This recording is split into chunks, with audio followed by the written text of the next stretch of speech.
You're listening to the Economics and Country Risk podcast from S&P Global Market Intelligence. In each episode, our experts will provide you with the where, how, and when to make decisions that transform your business. Inflation was the economic bogeyman of 2022. Some Central European banks believe they've banished the bogeyman and are cutting or preparing to cut interest rates. The story in neighboring Russia and Turkey is different, with central banks there making defensive moves to shore up the country's currencies. What is driving inflation trends in these economies, and where are rates heading? I'm Kristen Hallam, content strategist at S&P Global Market Intelligence, and your host for this episode of the Economics and Country Risk podcast. Joining me for this discussion are my colleagues from Market Intelligence's Europe and CIS economics team. Andy Birch, Associate Director, Lilit Gevorgian, Associate Director, and Shuchita Shukla, Senior Economist. Thank you all for being here today. Let's begin with Central Europe. Shu, our economics team has been projecting rate cuts in the region for how long now? Well, pretty much since the beginning of 2023, as at the time we had a positively disinflationary outlook for the year, mainly because prior monetary tightening in the region had been swift and substantial. So consumer price inflation had been firming in Central Europe as early as the beginning of 2021, and it was propelled further by Russia's invasion of Ukraine and by the continent-wide droughts in 2022. So it wasn't really surprising to see central banks in the region raising rates earlier, faster, and higher than the European Central Bank.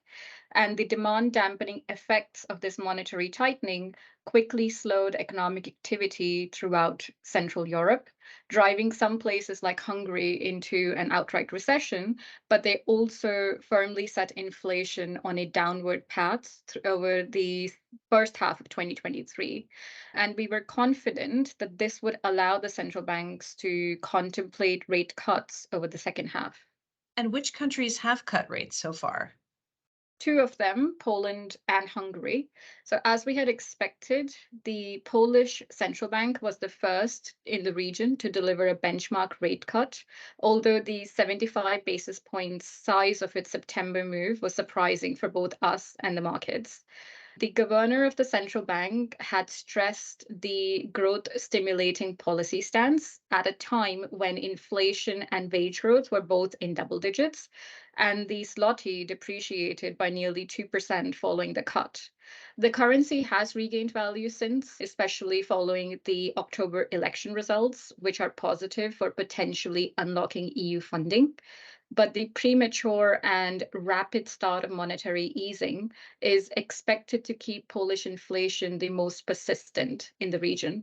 And next in queue, the Hungarian central bank cut its base rate by 75 basis points in October, although monetary easing in Hungary had been well underway through summer, as the higher effective policy rate under the emergency regime was merged with the base rate by September.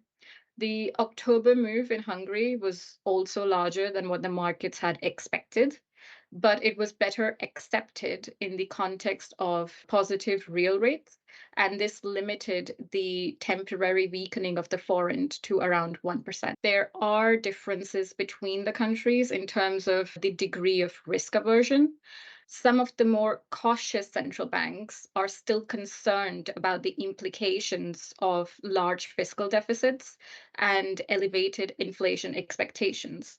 For instance, in what was a really close call, the Czech central bank left rates unchanged in November, and the governor stressed that the CNB wants to remain hawkish for as long as possible, as it sees inflationary risks stemming from backward-looking wage negotiations and from the repricing of goods and services in January 2024. Also contrasting with what I just mentioned for Poland and Hungary, the Romanian central bank has not signaled any imminent dovish pivots in its communications, and its 2-year out inflation projection is still trending above its inflation target range. Although there, we do have to acknowledge that the central bank has dropped liquidity controls in 2023, which is a type of backdoor monetary easing because it generates a surplus in the banking sector that has pushed down short-term rates below the benchmark rate and has made the 100 basis points lower floor of the interest rate corridor the effective rate in Romania. And how does all this compare to what's going on in the Eurozone? The European Central Bank, the ECB, what is their stance on rates? Our team members covering the Eurozone see the September hike as the peak of the ECB's current tightening cycle, and their view is reaffirmed by the hold in October. It is also their view that the central bank has now shifted to a policy stance of higher for longer. And Mhm. given the upside energy price risks due to the conflict in the Middle East, the tight Eurozone labor market, and the elevated pay growth, they're not expecting any cuts from the ECB until at least mid 2024. Looking across Central Asia to Kazakhstan in particular, it looks like Central Europe with inflation decelerating and the central bank cutting rates. What has been driving that trend in inflation there, Andy? Inflation is definitely falling, but it's important to note that it's still extremely elevated, right? So annual rates in 2022 to 2023, they rose all the way, peaking like 22% in February. So though they're down quite a lot in September, October, like around the 12 to 13% range, that's still quite elevated, right? The big surge was, much as it was in Central Europe, impacted by the war. And then along with those impacts, the sharp tenge losses that were tied to the Russian ruble losses, those also fueled that run up of inflation. Now, the retreat of that high inflation is just a stabilization of those trends in recent months. So you've seen a stronger tenge, you've seen food and fuel price stabilizations, and you've seen an aggressive central bank with the National Bank of Kazakhstan, like in Central Europe. They were very aggressive in their actions, taking their interest rates quite quickly from about 9.75% at the start of this inflation problem, reaching 16.75% in Wow. December 22. That's still a negative when you compare it to inflation, but quite an aggressive hiking. And just as you're seeing in Central Europe, as that inflation has come down, you're starting to see the National Bank of Kazakhstan already adjust. And like Central Europe, they've been among the ones to begin cutting. So in August and October, they made cuts in both of those months, but they're being relatively cautious in cutting interest rates, and that policy rate is now 16%. So they are cutting, but they are being cautious. So, still some ways to go on that interest rate there. Right. So let's compare that to what's happening in Turkey. Andy, we had you on the podcast earlier this year talking about the potential economic impact of Turkey's elections. President Erdogan won another term, and his unique approach to economic policy has inspired the term Erdonomics. Can Right. you briefly explain what Erdonomics is? Yeah, before I explain what it is, why it's important, right? Because in the late 2010s and the early 2020s, Erdogan really solidified his control not only over domestic politics, but really started to erode the barrier between the government and control of the central bank. So, really, his decisions on economic policy not only impact fiscal policy, but he basically directly controls monetary policy, which is to the detriment of stability in the long term for Turkey. But again, because his view, this Erdonomics, he's decided that counter to most international held principles, that high interest rates actually cause the inflation, that you need to reduce interest rates, you need to promote growth, and you can grow your way out of inflation.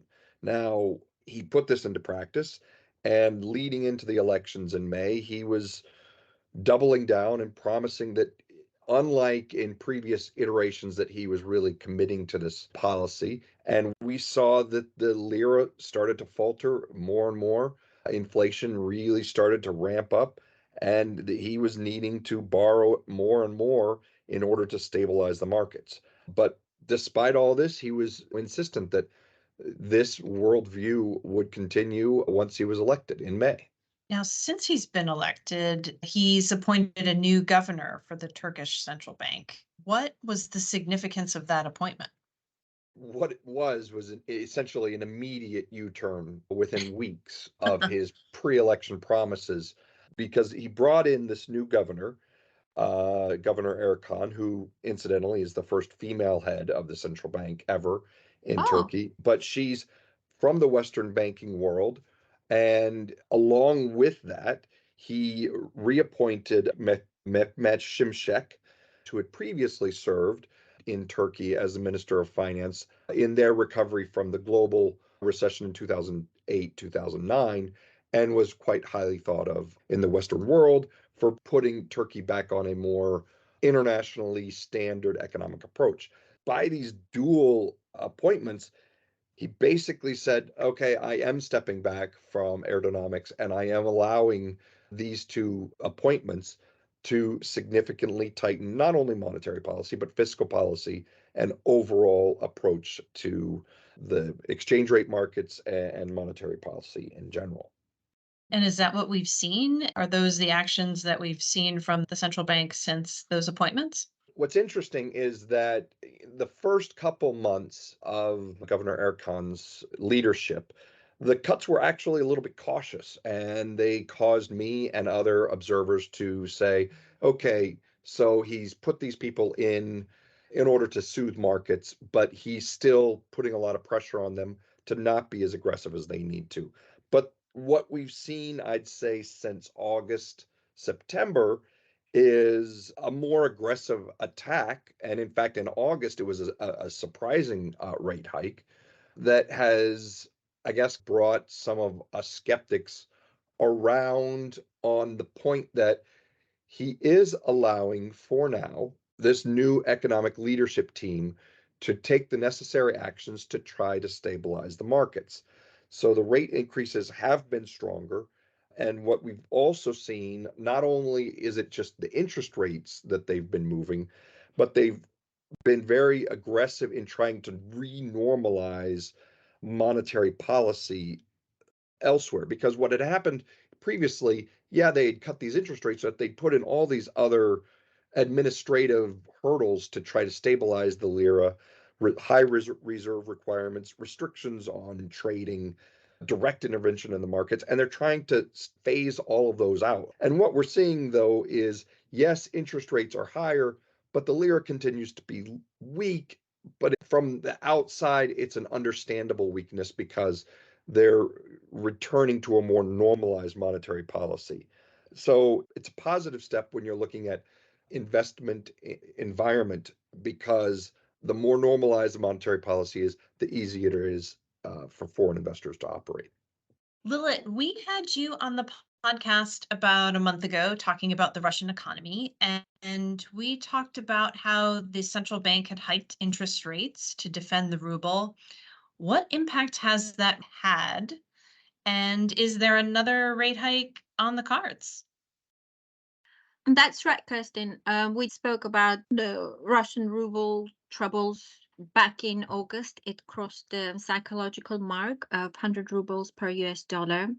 The ruble back then lost about 40% of its external value against the dollar if compared to a period a year ago. The Russian central bank was forced to reverse its earlier course of monetary easing in July and embarked on the path of monetary tightening. The rate hike that we discussed back in September was actually not enough. The ruble once again crossed that dreaded 100 rubles per US dollar mark in early October. And this forced the central bank to act again. Now, we expected that the Bank of Russia will increase its policy rate in October, but we underestimated their resolve because the central bank decided to introduce a 200 basis point increase. So they lifted the key rate from 13% to 15%. Yes, it was quite significant increase, but in the direction that we had in mind. This was in reaction to persistent inflationary pressures And these pressures are linked to three main drivers. Firstly, we already spoke about the ruble's weakness. The second problem that we're also noticing and that is putting pressure on the central bank is the state subsidized loans to top Russian companies. These are having inflationary impact and forcing the central bank to continue on the monetary tightening path. And lastly, the third driver is the resilient domestic demand, which keeps demand for Chinese yuan quite high. Why Chinese yuan? It's because it's the preferred foreign currency for Russian businesses nowadays. It is a clear impact of the Western sanctions because Russian businesses have troubles in conducting their transactions in US dollar and euro. So despite all these efforts, the monetary tightening has not been enough. And as expected, the Bank of Russia also resorted to non-monetary measures. They tightened the currency controls. The next rate setting meeting of the central bank is scheduled for the 15th of December. I think it is most likely that the central bank will opt for another rate increase, maybe 16%, if not higher, to keep the lid on the persistent inflation. Wow, one to watch. I will Yes. mark my calendar. Let's talk about Ukraine's economy. We're well into the second year of the war at this point. What actions has the central bank there been taking, and what has been the impact of those actions? The National Bank of Ukraine has shown a remarkable resilience in the middle of the brutal war with Russia. Despite incredible challenges that the bank faced, it has maintained relative financial stability by moving to wartime operational mode. The bank early on effectively tied Ukrainian currencies, hryvnia's exchange rate to US dollar at around 36.6 hryvnias per US dollar. This has been the case since mid 2022. It also moved dramatically its key rate from 10% to 25% by mid 2022 and imposed strict currency controls. National Bank of Ukraine imposed strict currency controls. The cumulative effect of these measures was the financial stability that we have been observing in Ukraine. Of course, Ukraine heavily relies on international financial support as well as military support. This aid is critical to keep the Ukrainian economy afloat, to maintain that financial stability, to finance Ukraine's both current account and fiscal gaps. And it has been also critical for Ukraine in its efforts to build up its international currency reserves. So the central bank's proactive measures and also weak consumer spending have resulted in slowing inflation rates. And this has allowed the central bank to start easing its key policy rate. Since July, the key rate has been cut already 3 times, and at the moment it stands at 16%. Given the disinflationary pressures, the central bank, I think, still has some room to maneuver and reduce its policy rate this year and early next year. And what about other regional economies that are exposed to Russia? Are there any interesting moves worth highlighting there, Lilith? Andy spoke about Central Asia, so I'll focus on some of the other countries that are exposed to Russia. The economy that is most tied to Russia is Belarus. We do have problem there because of the patchy data that comes out from Belarus. So it makes it quite hard, frankly, to make a full and objective economic and financial assessment of the Belarusian economy due to lack of reliable data. What we're seeing thus far, the central bank has opted to keep its key rate at about 9.5%. I suspect that they will continue down this path in the coming months. All right. Now I'd like to do a forecast round with all of you. What is our forecast for inflation? Not looking for a number per se, but more of a direction, up or down. And what is our forecast for interest rates? Again, looking for a direction rather than a specific number. What are our forecasts for inflation and interest rates in Russia and Ukraine? I have been raising the inflation rate forecast for Russia since August. I think that the persistent inflationary pressures will force the central bank to continue with its monetary tightening. As I said, December is quite likely, but not the last move that we may see from the Bank of Russia. Potentially another tightening maybe in February, March next year. Ukraine, I think the annual inflation rate is likely to average at around 13% this year and ease to just about 10% next year. Again, as I mentioned earlier, there is a little bit more room for the National Bank of Ukraine to bring down the interest rate, maybe around 12% by the first quarter of 2024. All right. And Andy, how about for Turkey and Kazakhstan forecasts for inflation and interest rates?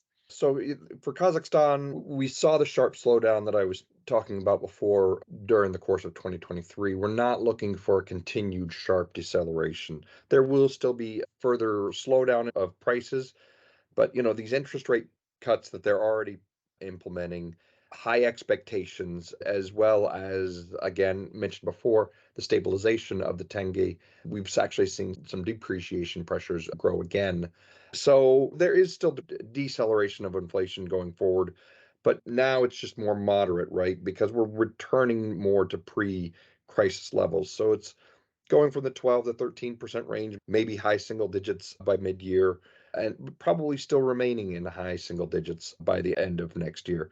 So for now, because it's slowing down, with the interest rate cuts already, the Kazakh central bank has suggested that there is little to no further room for them to cut rates. So we are having them stabilize the rates for a while, but probably resume cuts once those inflation rates get into the single digits. So maybe sometime in the second quarter, resuming cuts there.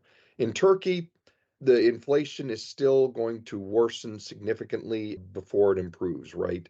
So even though inflation right now is running at 65%, we're having it peak somewhere in the second quarter in the 85% levels because of some of the things I talked about earlier about removing some of the supports for the lira. So we're looking at lira depreciation going forward, even though interest rates themselves are quite high. Now, after that, assuming that Erdogan allows the central bank to continue the current policy of monetary policy tightening, we do expect the turnaround to begin after that second quarter, but it will just take time. It takes time to get out of this.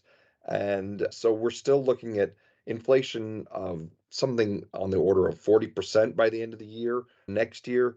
And even after that, still 20% by 2025. But it's still a high level of variability on that because right now we do expect the central bank to probably still do another rate hike in 2023 and then keep those rates high throughout 2024. Initially, we had a cut coming later in the year. I'm increasingly thinking that if that rate cut comes, it will be later and more cautious than previously anticipated. Right. Thanks for that. And Shu, how about for Poland, Czechia, Hungary, and Romania? What are our forecasts for inflation and interest rates? Yeah, sure. Pretty much as Andy has mentioned for Central Asia, the story is similar in Central Europe, where broadly speaking, we are forecasting disinflation to continue, which will bring about further rate cuts where monetary easing has already begun, and first rate cuts ahead of the ECB where it hasn't. But the pace of deceleration is expected to slow because so far base effects have done the heavy lifting, and over the course of 2024 they will start to filter out, and the drivers of inflationary pressure will turn to wage pressures amid tight labor markets and service prices, more domestic factors. And so bringing inflation back to target across Central Europe is going to be a longer journey, especially in some parts of the region where we could see started moderating the pace of monetary easing, for example, in Poland and Romania. And there are a plethora of other concerns which will continue to impact this journey everywhere, pretty much. Stuff like currency volatility, fiscal challenges, external economic risks, and the ECB's policy stance, to name a few. All right. Let's wrap up our discussion with some key takeaways for our listeners. And Shu, since your mic is on, we'll start with you. What is your top takeaway? The top takeaway for the region is that in a tighter for longer world, Central Europe is cautiously dovish. So even where rate cuts have begun, inflation is not seen back to target anytime soon, while others are still holding fire as they monitor near-term upside risks. So clearly, the confidence in further disinflation is fragile, and it won't take much for the central banks to pause or to postpone their rate cuts. And this was already demonstrated by the Czech central bank in November. And Andy, how about you? Your top takeaway? I'm going to focus here on Turkey because it's just so variable. Unwinding years of economic policy that are pro-growth, it will take time, and it will not be smooth, and there will be starts and there will be stops. While we say, yes, monetary policy may remain tight, you're still having negative interest rates, real interest rates. You're still seeing credit growth that's high. You can't unwind years and years of problems overnight. Our forecast is based on the assumption that monetary policy does remain defensive and continues to play the long game of driving down inflation. But Erdogan has proven that he's not necessarily committed to this 100%. So we are cautiously optimistic, as are markets. But I think we're more cautious because we do know that this change that we're seeing can be undone. Never a dull moment there. No. And Lilith, what is your top takeaway for today? Russia is going to deliver a mixed bag of news in the near term. On one hand, we're likely to hear more stories about how resilient the economy is and growth rates and so forth. But I would caution that this will be mostly because of the wartime economy, because of the fact that Russia has approved its largest military budget in its history. It's about 100 billion US dollars. So that is going to have an impact on the economic activity. We talked about the state subsidized credit and so forth, and relatively strong domestic demand. These are all going to put a lot of pressure on the central bank. I think inflationary pressures will remain. So the other story that we will or likely to hear from the country is that inflation will be more sticky and persistent, and tight monetary conditions are likely to last longer than the central bank would like to. Beyond the near term, I think we will see the unwinding some of these one-time measures, and also we will see more structural changes that are triggered by the sanctions. We may hear some arguments that sanctions are not working, perhaps in the short term. Some of the data noise may cover that, but I would say that the sanctions are working, and beyond the near term, we will see them materializing. Well, all that's left for me to do is to thank Shu, Andy, and Lilith for sharing their insights with us. And thank you for tuning in. Let us know what you thought of this episode by interacting with us on social media, and stay tuned to learn more about what we see on the horizon for 2024.